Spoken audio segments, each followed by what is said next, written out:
ये कहानी है राजस्थान के एक छोटे से गांव सूर्यपुर की। सूर्यपुर कोई बहुत बड़ा गांव नहीं था, लेकिन यहाँ के लोग दिल के बहुत साफ थे। चारों तरफ खेत, पेड़, तालाब और कच्ची गलियां थी। सुबह होते ही गांव में गायों की घंटियों की आवाज, चिड़ियों की चहचहाहट और लोगों की बातचीत से माहौल जीवंत हो जाता था। इसी गांव में रहता था राघव। राघव कोई अमीर आदमी नहीं था। उसके पास ना बड़ी दुकान थी, ना कोई बड़ा होटल, लेकिन उसके पास एक ऐसी चीज थी जो बहुत कम लोगों के पास होती है, खाना बनाने का अद्भुत हुनर। राघव रोज सुबह गांव के चौराहे पर अपना छोटा सा ठेला लगाता था। उस ठेले पर वो मटन और गर्मा गर्म रोटियां बेचता था। लेकिन राघव का मटन सिर्फ मटन नहीं था, वो स्वाद का जादू था। सुबह होते ही वो ठेला लगाता और जोर से आवाज लगाता, आओ आओ, राघव का मटन खाओ। ऐसा स्वाद के उंगलियां चाटते रह जाओ। एक बार खाओगे तो बार बार याद करोगे। धीरे धीरे वहाँ गांव के लोग आने लगते। कोई खेत से आता, कोई बाजार से, कोई काम पर जाने से पहले। एक दिन सुबह दो किसान वहाँ आए। दोनों काफी थके हुए लग रहे थे। अरे राघव भाई, जरा जल्दी 2 प्लेट मटन लगा दो। सुबह से खेत में हल चला रहे हैं, पेट में चूहे दौड़ रहे हैं। और सुनो, रोटियां थोड़ी ज्यादा देना, आज काम बहुत किया है, भूख भी दुगनी लगी है। अरे क्यों नहीं भाइयों, आज तो मैं ऐसा मटन खिलाऊंगा कि 2 रोटी की जगह 4 रोटी खाओगे। वैसे भी मेहनत करने वालों को अच्छा खाना मिलना ही चाहिए। सच बोलूं राघव, पूरे इलाके में तुम्हारे जैसा मटन कोई नहीं बनाता। हाँ भाई, मेरी पत्नी भी बनाती है, लेकिन तुम्हारे मटन की खुशबू जैसी खुशबू तो पूरे गांव में किसी के घर से नहीं आती। अरे भाई, ये सब मेरी माँ की सिखाई हुई कला है। बचपन से ही उनके साथ रसोई में बैठा रहता था। वो कहती थी, खाना बनाना सिर्फ काम नहीं होता, ये दिल से किया जाने वाला काम होता है। इतनी देर में राघव ने गर्मा गर्म मटन और रोटियां परोस दी। दोनों किसान बड़े मजे से खाने लगे। अरे वाह, ये देखो मटन कितना नरम है, जैसे मुंह में जाते ही घुल रहा है। और मसाले का स्वाद बिल्कुल संतुलित, न ज्यादा तीखा न फीका। सच में भाई, तुम्हारे हाथ में तो कमाल है। तभी वहाँ धीरे धीरे चलते हुए एक बूढ़ा आदमी आया। उसके कपड़े फटे हुए थे और चेहरा थका हुआ लग रहा था। वो ठेले के पास खड़ा हो गया और थोड़ी देर तक मटन को देखता रहा। राघव ने तुरंत उसकी हालत समझ ली। काका, आप ऐसे क्यों खड़े हैं? आइए बैठिए। बेटा, सुबह से कुछ नहीं खाया है। अगर थोड़ा सा मटन मिल जाए तो बहुत अच्छा होगा, लेकिन मेरे पास पैसे नहीं हैं। ये सुनते ही राघव मुस्कुराया। काका, आप भी कैसी बातें करते हो? भूखे आदमी से पैसे लेना तो पाप है। नहीं बेटा, मैं मुफ्त में नहीं लेना चाहता। अरे काका, आप मेरे पिता की उम्र के हो। अगर मैं आपको खाना नहीं खिलाऊंगा तो किसे खिलाऊंगा? राघव ने तुरंत 1 प्लेट मटन और 2 रोटियां उन्हें दे दी। बूढ़ा आदमी बड़े मजे से खाने लगा। बेटा, भगवान तुम्हें बहुत तरक्की दे। तुम्हारे जैसे लोग आजकल बहुत कम मिलते हैं। काका, बस आपका आशीर्वाद चाहिए। धीरे धीरे दिन ढल गया। शाम तक राघव का सारा मटन बिक गया। थका हुआ राघव अपना ठेला लेकर घर लौट आया। जैसे ही वो घर पहुंचा, उसकी पत्नी सीमा दरवाजे पर खड़ी मिल गई। आ गए? आज दुकान कैसी चली? बस ठीक ही रही। न ज्यादा फायदा हुआ, न नुकसान। सच सच बताओ, आज फिर किसी गरीब को मुफ्त में खाना खिला दिया ना? हाँ, एक बूढ़े काका आए थे, बहुत भूखे थे। यही तो समस्या है राघव। अगर तुम ऐसे ही मुफ्त में खाना खिलाते रहोगे तो घर कैसे चलेगा? सीमा, भूखे को खाना खिलाना सबसे बड़ा पुण्य होता है। पुण्य से घर नहीं चलता। सीमा गुस्से में अंदर चली गई। राघव चुपचाप बैठ गया। उसे पता था कि सीमा गलत नहीं है, लेकिन उसका दिल भी किसी भूखे को मना नहीं कर पाता था। और उसे ये भी नहीं पता था कि बहुत जल्द उसकी जिंदगी बदलने वाली है। अगली सुबह सूर्यपुर गांव में फिर वही हलचल शुरू हो गई। सूरज धीरे धीरे आसमान में चढ़ रहा था और खेतों की तरफ जाने वाले किसानों की आवाजें सुनाई दे रही थी। राघव भी हर दिन की तरह सुबह जल्दी उठ गया। उसने सबसे पहले चूल्हा जलाया। उसकी पत्नी सीमा रसोई के दरवाजे पर खड़ी उसे देख रही थी। राघव, तुम हर रोज इतनी मेहनत करते हो, लेकिन कभी कभी मुझे लगता है कि तुम्हारी मेहनत का पूरा फायदा तुम्हें नहीं मिल रहा। सीमा, मेहनत कभी बेकार नहीं जाती। आज नहीं तो कल भगवान मेहनत का फल जरूर देता है। मैं ये सब समझती हूँ, लेकिन कभी कभी डर लगता है, अगर ठेला नहीं चला तो हम क्या करेंगे? तुम चिंता मत करो, जब तक मेरे हाथों में ये हुनर है, हम भूखे नहीं रहेंगे। राघव मुस्कुराया, अपना मटन तैयार किया और ठेला लेकर चौराहे की तरफ निकल गया। कुछ ही देर में वो फिर से अपनी आवाज लगाने लगा। आओ आओ, राघव का मटन खाओ। एक बार खाओगे तो जिंदगी भर याद रखोगे। धीरे धीरे लोग फिर से उसके ठेले के पास आने लगे। तभी वहाँ गांव का एक आदमी मधुकर आया। अरे राघव भाई, आज तो बहुत अच्छी खुशबू आ रही है। लगता है आज मटन में कुछ खास बनाया है। अरे भाई, आज कुछ खास नहीं, बस दिल से बनाया है। यही तो बात है, तुम्हारे हाथ का स्वाद ही अलग है। मधुकर ने मटन खाया और खुश होकर बोला, राघव, तुम्हें एक बात बताऊं, अगर तुम शहर में होटल खोल लो ना तो तुम्हारा नाम बहुत बड़ा हो सकता है। अरे भाई, होटल खोलना इतना आसान नहीं होता, उसके लिए बहुत पैसे चाहिए। पैसे तो मेहनत से ही आते हैं और तुम्हारे पास मेहनत भी है और हुनर भी। राघव बस मुस्कुरा दिया। उसे नहीं पता था कि जल्द ही उसकी जिंदगी में एक बड़ा मौका आने वाला है। उसी समय पास के कस्बे में एक बड़ा घर था। ये घर था कैलाश सेठ का। कैलाश सेठ बहुत अमीर आदमी था। उसकी बेटी पूजा की शादी होने वाली थी। पूरे घर में शादी की तैयारियां चल रही थी, लेकिन एक समस्या थी, उन्हें अभी तक कोई अच्छा बावर्ची नहीं मिला था। रामू, मैंने तुझे 3 दिन पहले कहा था कि किसी अच्छे बावर्ची को ढूंढ कर ला। 2 दिन बाद शादी है और अभी तक कुछ भी तय नहीं हुआ। मालिक, मैंने शहर के कई होटलों में जाकर खाना चखा, लेकिन किसी का स्वाद आपको पसंद नहीं आएगा। अगर खाना अच्छा नहीं हुआ तो बारात वाले क्या सोचेंगे? मेरी इतनी बड़ी इज्जत है समाज में। मालिक, मैं अभी गांव जाकर पूछता हूँ, शायद वहाँ कोई अच्छा रसोइया मिल जाए। ठीक है, लेकिन याद रखना, मुझे सबसे अच्छा बावर्ची चाहिए। रामू तुरंत गांव की तरफ निकल पड़ा। रामू सूर्यपुर गांव पहुंचा और लोगों से पूछने लगा, भाइयों, मुझे एक अच्छा बावर्ची चाहिए। क्या यहाँ कोई है जो बहुत स्वादिष्ट खाना बना सके? अगर तुम्हें सच में अच्छा बावर्ची चाहिए तो राघव के पास जाओ। राघव? वो कौन है? गांव के चौराहे पर ठेला लगाता है, लेकिन उसके हाथ का मटन पूरे इलाके में मशहूर है। एक बार खाओगे तो खुद समझ जाओगे। रामू तुरंत चौराहे की तरफ चल पड़ा। कुछ ही देर में वो राघव के ठेले के पास पहुंच गया। आओ भैया, राघव का मटन खाओ। एक बार खाओगे तो बार बार आओगे। क्या तुम ही राघव हो? जी हाँ, बताइए। पहले मुझे 1 प्लेट मटन दे दो। गांव वाले तुम्हारी बहुत तारीफ कर रहे थे। राघव ने 1 प्लेट मटन और रोटियां परोस दी। रामू खाने लगा और कुछ ही सेकंड बाद उसके चेहरे का भाव बदल गया। अरे, ये तो कमाल है। क्या हुआ? मैंने इतने होटलों में खाना खाया है, लेकिन ऐसा स्वाद कहीं नहीं मिला। धन्यवाद भाई, ये सब भगवान की कृपा है। राघव, क्या तुम बड़े समारोह में खाना बना सकते हो? हाँ, अगर मौका मिले तो क्यों नहीं। तो तैयार रहो, तुम्हारी जिंदगी बदलने वाली है। रामू ने 1 प्लेट मटन पैक करवाया और अपने मालिक के पास वापस चला गया। घर पहुंचते ही रामू ने सेठ के सामने मटन रखा। मालिक, ये उसी रसोइये का मटन है जिसके बारे में मैंने आपको बताया था। अच्छा, देखते हैं। सेठ ने जैसे ही मटन खाया, उसकी आंखें चमक उठी। रामू, ये तो कमाल का स्वाद है। मैंने कहा था ना मालिक। तुरंत जाओ और उस आदमी को यहाँ लेकर आओ। मेरी बेटी की शादी में वही खाना बनाएगा। रामू तुरंत फिर से गांव की तरफ निकल पड़ा।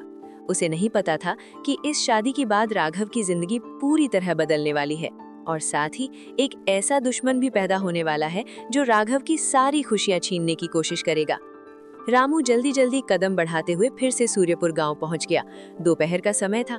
गांव के चौराहे पर हमेशा की तरह भीड़ लगी हुई थी और बीच में खड़ा था राघव का छोटा सा ठेला। अरे राघव भाई। अरे भैया, आप फिर आ गए। लगता है मटन का स्वाद पसंद आ गया। पसंद? अरे भाई, इतना पसंद आया कि मेरे मालिक ने मुझे तुरंत तुम्हें बुलाने भेज दिया है। मुझे बुलाने? किस लिए?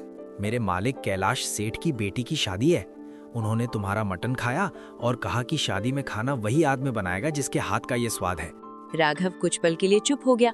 उसे विश्वास ही नहीं हो रहा था कि इतना बड़ा मौका उसे मिल रहा है। क्या सच में सेठ जी ने मुझे बुलाया है? हाँ बिल्कुल, और सिर्फ बुलाया ही नहीं, उन्होंने कहा है कि अगर तुम अच्छा खाना बना दोगे तो तुम्हें बहुत अच्छा इनाम भी मिलेगा। लेकिन शादी में तो बहुत लोगों के लिए खाना बनाना पड़ेगा। मेरा तो छोटा सा ठेला है। इसकी चिंता मत करो, वहाँ बहुत लोग मदद के लिए होंगे। तुम्हें बस अपना हुनर दिखाना है। राघव ने कुछ पल सोचा, फिर मुस्कुरा दिया। ठीक है, मैं चलने के लिए तैयार हूँ। शाम को राघव घर पहुंचा तो उसकी पत्नी सीमा दरवाजे पर बैठी सब्जी काट रही थी। आज बहुत देर कर दी, सब ठीक तो है? सीमा, आज मुझे तुमसे एक बड़ी खुशखबरी साझा करनी है। कैसी खुशखबरी? पास के कस्बे में कैलाश सेठ की बेटी की शादी है और उन्होंने मुझे वहाँ खाना बनाने के लिए बुलाया है। क्या सच में? हाँ, उनके नौकर रामू आज 2 बार मेरे पास आए थे। उन्होंने मेरा मटन खिलाया और सेठ जी को बहुत पसंद आया। ये तो बहुत बड़ी बात है राघव। अगर तुम वहाँ अच्छा खाना बना दोगे तो शायद तुम्हारा नाम दूर दूर तक फैल जाएगा। हाँ, और शायद हमारी जिंदगी भी बदल जाए। लेकिन इतनी बड़ी शादी में खाना बनाना आसान नहीं होगा। मुझे डर तो लग रहा है, लेकिन मुझे अपनी मेहनत और अपने हुनर पर भरोसा है। मुझे भी तुम पर पूरा भरोसा है। अगले दिन सुबह राघव जल्दी उठ गया। उसने अपने सारे खास मसाले तैयार किए और जरूरी सामान बांध लिया। रामू भी समय पर आ गया। चलो राघव भाई, मालिक इंतजार कर रहे होंगे। दोनों कस्बे की तरफ निकल पड़े। कुछ ही देर में वे कैलाश सेठ के बड़े से घर पहुंच गए। वहां शादी की तैयारियां जोरों पर चल रही थी। हर तरफ रोशनी, सजावट और लोगों की आवाजें सुनाई दे रही थी। रामू राघव को अंदर ले गया। मालिक, यही है राघव। अरे राघव, तुम्हारे हाथ का मटन मैंने खाया है। सच कहूँ तो बहुत सालों बाद इतना स्वादिष्ट खाना खाया। सेठ जी, ये सब आपका आशीर्वाद है। 2 दिन बाद शादी है। मैं चाहता हूँ कि बारात में आने वाला हर आदमी तुम्हारे खाने की तारीफ करे। मैं पूरी कोशिश करूंगा कि आपको शिकायत का मौका न मिले। बस यही भरोसा चाहिए था। शादी वाले दिन राघव सुबह 5 बजे ही सेठ के घर पहुंच गया।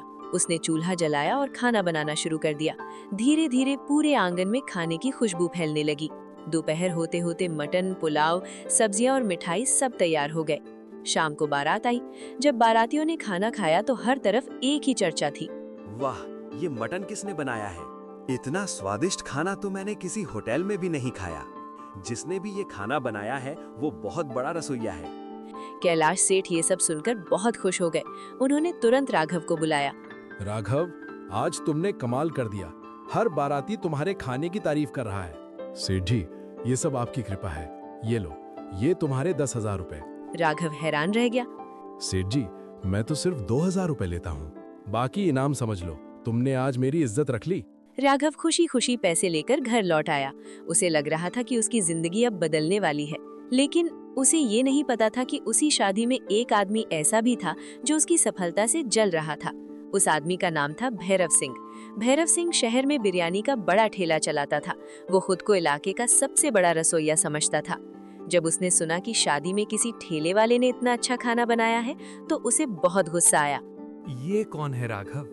एक छोटा सा ठेला लगाने वाला आदमी और लोग उसकी इतनी तारीफ कर रहे हैं। भैरव जी, सच कहें तो उसका खाना बहुत स्वादिष्ट है। तो अब देखना मैं उसका धंधा कैसे बंद करता हूँ। भैरव सिंह ने उसी समय फैसला कर लिया। वो अपना बिरयानी का ठेला लेकर सूर्यपुर गांव जाएगा और राघव का सारा धंधा खत्म कर देगा। उसे सिर्फ एक मौका चाहिए था और वो मौका जल्द ही आने वाला था। शादी खत्म होने के बाद राघव खुशी खुशी अपने गांव सूर्यपुर वापस लौट आया। उसके मन में बहुत उम्मीदें थी। उसे लग रहा था कि अब उसका नाम दूर दूर तक फैल जाएगा और उसकी छोटी सी दुकान भी अच्छी तरह चलने लगेगी। घर पहुंचते ही उसकी पत्नी सीमा ने दरवाजा खोला।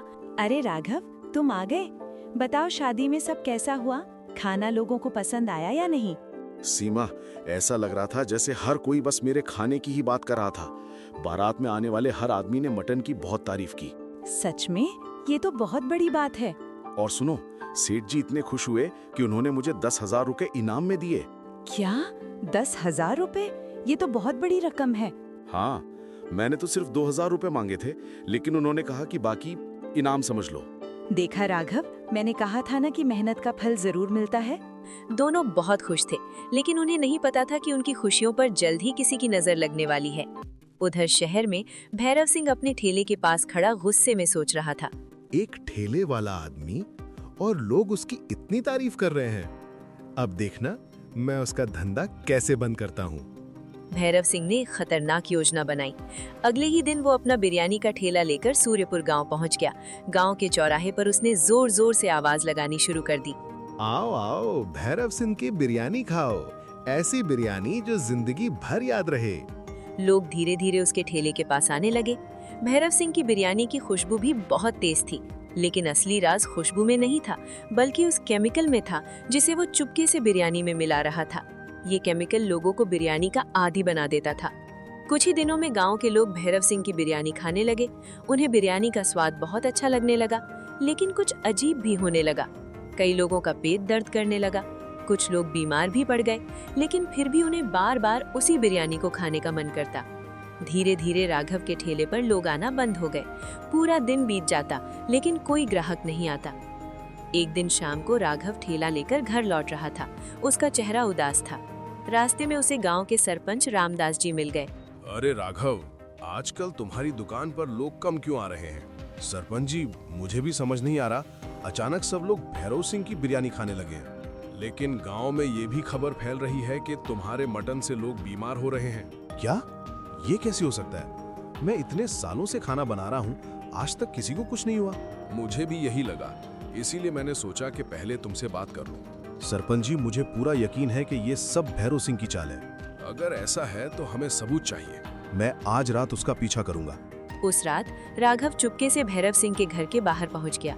वो खिड़की के पास छुपकर देखने लगा। कुछ देर बाद उसने देखा भैरव सिंह एक बोतल निकालकर बिरयानी के बर्तन में कुछ मिला रहा है। तो ये है उसका असली राज। अब राघव को सब समझ आ गया। वो तुरंत घर लौट आया। अगले दिन सुबह पूरे गांव में पंचायत बुलाई गई। गांव के सभी लोग इकट्ठा हो गए। आज हम यहाँ एक जरूरी बात करने के लिए इकट्ठा हुए हैं। क्या बात है सरपंच जी? राघव ने कल रात तुम्हें बिरयानी में केमिकल मिलाते हुए देखा है। ये झूठ है, ये आदमी मुझसे चलता है। अगर मैं झूठ बोल रहा हूँ तो पुलिस को बुला लेते हैं, वे तुम्हारे घर की तलाशी लेंगी। पुलिस का नाम सुनते ही भैरव सिंह घबरा गया। नहीं, पुलिस मत बुलाओ। तो सच बताओ। हाँ, मैं बिरयानी में केमिकल मिलाता था। मैं चाहता था कि लोग मेरी बिरयानी के आदी हो जाएं और राघव की दुकान बंद हो जाए। ये सुनकर पूरे गांव में हंगामा मच गया। तुम्हारी वजह से हमारे बच्चे बीमार पड़े। ऐसे आदमी को गांव में रहने का कोई हक नहीं है। भैरव सिंह, तुम्हारी सजा ये है कि आज के बाद तुम इस गांव में कभी दिखाई नहीं दोगे। मुझे माफ कर दीजिए। नहीं, अब बहुत देर हो चुकी है। भैरव सिंह को गांव छोड़कर जाना पड़ा। कुछ ही दिनों में गांव वाले फिर से राघव के ठेले पर आने लगे। राघव का मटन फिर से पूरे इलाके में मशहूर हो गया। अब लोग सिर्फ स्वाद के लिए ही नहीं बल्कि उसकी ईमानदारी के लिए भी उसे पसंद करते थे। गांव के लोग अक्सर कहते थे, ईमानदारी और मेहनत से कमाया हुआ नाम कभी खत्म नहीं होता। और इस तरह सूर्यपुर गांव के छोटे से ठेले वाले राघव ने साबित कर दिया कि सच्चाई और मेहनत हमेशा झूठ और चालाकी पर जीत हासिल करती है।